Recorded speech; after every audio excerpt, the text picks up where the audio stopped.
जी अस्सलाम वालेकुम दोस्तों, की हाल चाल है? ठीक हो, राज़ी हो? उम्मीद करना कि तुसी ठीक होवोगे। तो जी मैं तुहाडा अपना सिंगर नहीं बल्कि तुहाडा छोटा वीर राशिद सलैरी। तो जी मैं हाज़र होया जनाब। मैनू काफ़ी दिनों तो दोस्तां दियां, मेरे वीरां दियां, मेरे चाहन वालियां दियां कालां आ रही सन कि तुहाडा कोई नवां गीत या कोई कलाम नहीं आ रहा यूट्यूब ते। ते जनाब कुछ मौसम कोई हालात कोई इस तरह के सन, बारिशां सन, उहदी वजह तो असां नवीं रिकार्डिंग नहीं कर सके। तो दोस्तों ने मैनू कहा जी तुसी लाइव कोई जिहड़ा ना अपना कोई यूट्यूब के उत्ते कोई सानू दिओ भेजो। तो मैं वो सोचा कि टाइम कढ़िया कि चलो लाइव बैठे सन दोस्तों की। हुण एक दोस्त की कॉल आई तो उहदे नाल गलबात हो रही सी। तो मैं क्या कि चलो असां जिहड़ा ना यूट्यूब ते अपना कोई चीज़ अपलोड करने आ। तो उन्हें कहा जी तुसी इस तरह ही जिहड़ा ना कोई कर दिओ, कोई गल नहीं। तो सानू सुन के तसल्ली होएगी, खुशी होएगी। तो मैं उन्होंने काफ़ी दोस्तों की नज़र जिहड़े मैनू चाहन वाले और मेरे प्यार करने वाले मेरे वीर, तो मैनू उन्होंने अर्ज़ की है तो मैं रिक्वेस्ट करना उन्होंने अगे कि उन्होंने मुहब्बत है, उन्होंने प्यार है। तो उन्होंने वास्ते मैं जनाब जिहड़ा ने एक साडा जिहड़ा आउण वाला अगले दिनों थोड़े दिनों तक आउण वाला नवां गीत है, असीं उस मेरे चैनल RS राशिद चैनल ते मैं उन्होंने अपलोड कराँगा। तो वही मैं जिहड़ा ना तुहानूं 27 अंतरा सुना रहा। तो दो बोल अपना सूफियन कलाम मियाँ मुहम्मद साहब दे मेरे एक दोस्त ने फरमाइश की कि जी वो सानू, मैं कहा जी मैं तुहानूं इस तरह ही जिहड़ा ना सुना के अपलोड अपने चैनल ते उन्होंने कर दिना, तो तुसीं सुन लेना उहदे च। ते दूसरा जनाब मेरी रिक्वेस्ट है जिन्होंने दोस्तों ने वीरां ने मेरा चैनल नहीं अजे तक उन्होंने लाइक किया, उन्होंने शेयर किया, उन्होंने तुसीं वेख लो यूट्यूब ते RS राशिद नाम ते साडा चैनल है। उहदे ते तुहानूं नवें कलाम, नातिया कलाम, सूफियन कलाम, गाने नवें तो नवें इंशाअल्लाह ताला होंदे रहंदे ने। वो बल्कि मेरे कल्ले दे नहीं और मेरे जिहड़े काफ़ी अच्छे सिंगर ने, काफ़ी सिंगरां दे उहदे ते गाने होंदे ने और आ रहे ने। तो तुसीं ओह सुन सकदे हो और वेख सकदे हो। तो मेरी रिक्वेस्ट है कि मेरे चैनल नूं RS राशिद चैनल नूं यूट्यूब ते तुसीं उहनूं जिहड़ा ना वो बैल दा बटन है उहनूं दबा लो, क्योंकि तुहाडे तक जिहड़ा नवां आउण वाला कलाम गाना वो तुहाडे तक पहुँच सके। तो मियाँ साहब लिखते ने, सो वारी वे मैं तो बापनी ते मैं फिर भी हाँ बे इतबारा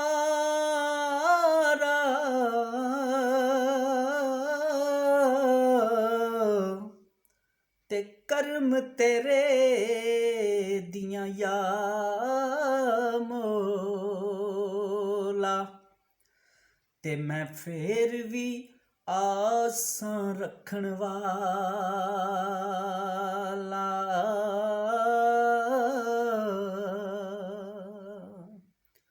बंदा गुनाहगार है, बेतबार है, लेकिन मौला जिहड़ा ना रब वो फिर भी बंदे नूं कहंदा कि चलो कोई गल नहीं, तू जो कर रहे हैं ठीक कर रहे हैं, फिर भी माफ़ करदा है। तो बंदा भी कहंदा है कि मैं शायर लिखदा है कि मैं फिर भी आस रखण वाला, कर्म तेरे दी मौला आस रखण वाला। तो बंदा की कुछ करदा है, मुसीबतां करदा है, कोई कुछ तो कुछ नहीं। चंगे काम करो, अच्छे काम करो, अच्छा अखलाक करो, अच्छा वरतो करो।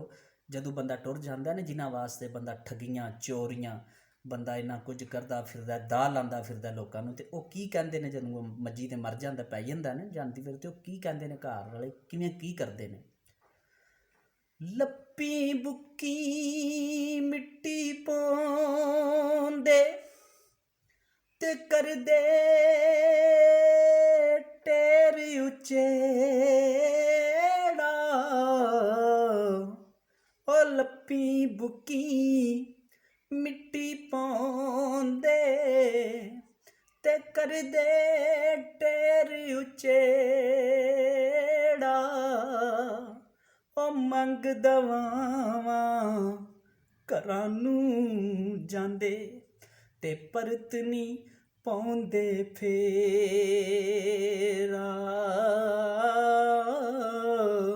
हाय मंग दवावां घरां नूं जांदे ते परत नी पाउंदे फेरा।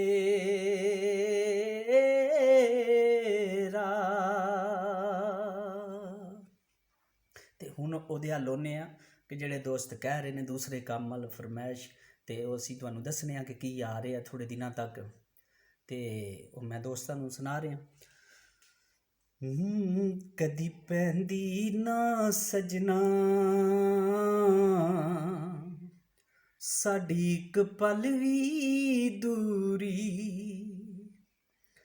ਕਦੀ ਪੈਂਦੀ ਨਾ ਸਜਣਾ ਸਾਡੀ ਇੱਕ ਪਲ ਵੀ ਦੂਰੀ, ਕੁਝ ਮੇਰੀ ਕਿਸਮਤ ਸੀ,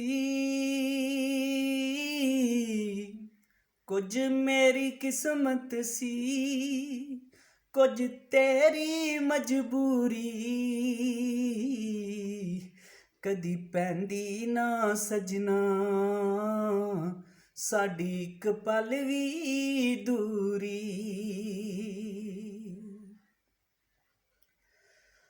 ਤੁਸੀਂ ਪਰਤ ਕੇ ਆਏ ਨਾ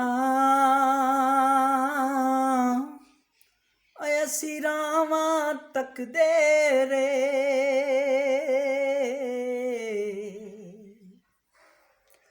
ਤੁਸੀਂ ਪਰਤ ਕੇ ਆਏ ਨਾ ਅਸੀਂ ਰਾਵਾਂ ਤੱਕਦੇ ਰਹੇ, ਬੋਲੇ ਕਾਂਗ ਬਨੇਰੇ ਤੇ, ਉਹ ਬੋਲੇ ਕਾਂਗ ਬਨੇਰੇ ਤੇ, ਉਹਨੂੰ ਕੁੱਟ ਪਾਉਂਦੇ ਰੇ ਚੂਰੀ, ਕੁਝ ਮੇਰੀ ਕਿਸਮਤ ਸੀ,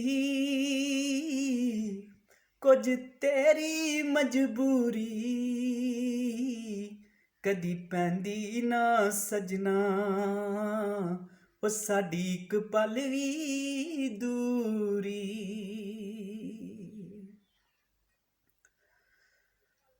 ਅਸਾਂ ਰੋ ਰੋ ਕੇ ਮੁਕਾ ਛੱਡਿਆ ਓਏ ਨਾ ਅੱਖੀਆਂ ਚੋਂ ਪਾਣੀ, ਅਸਾਂ ਰੋ ਰੋ ਕੇ ਮੁਕਾ ਛੱਡਿਆ ਹੋਏ ਨਾ ਅੱਖੀਆਂ ਚੋਂ ਪਾਣੀ, ਇੱਕ ਪਲ ਵੀ ਨਾ ਹੋਈ ਠੰਡੀ ਉਹ ਤੇਰੇ ਇਸ਼ਕੇ ਦੀ ਤਾਂਦੂਰੀ, ਇੱਕ ਪਲ ਵੀ ਨਾ ਹੋਈ ਠੰਡੀ